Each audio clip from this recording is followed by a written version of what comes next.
पापा जी, कहाँ से आ रहे हो आप? बेटा अपना लाइफ इंश्योरेंस करवा के आ रहा हूँ। इंश्योरेंस वो क्या होता है पापा जी?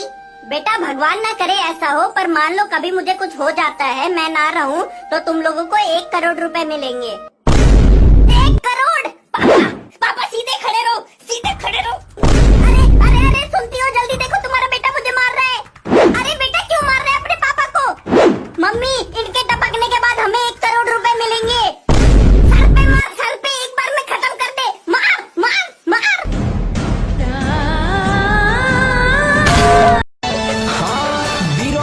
योग में केना के जीवो याद तो हर जबो आइताओगे।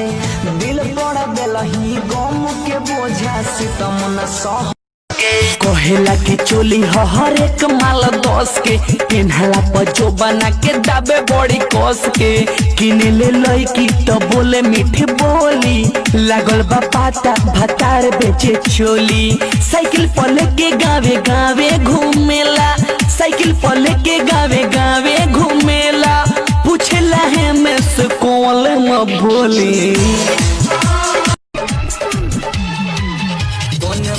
छोड़ के छौरा सब तोरा माल पूछो सदा कारी गे ए राजा पानी धीरे धीरे कर तू खाल न जाऊ पानी धीरे धीरे डालो तू खाल न जाऊ ना तो मार दे हम लहंगा में ताला न जाऊ ना तो मार दे हम चुलिया में ताला न जाऊ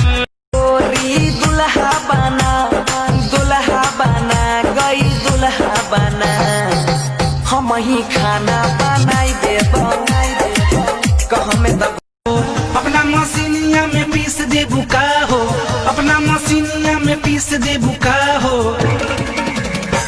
मिस कॉल मार तारू किस दे बुका हो मिस कॉल मार तारू किस दे बुका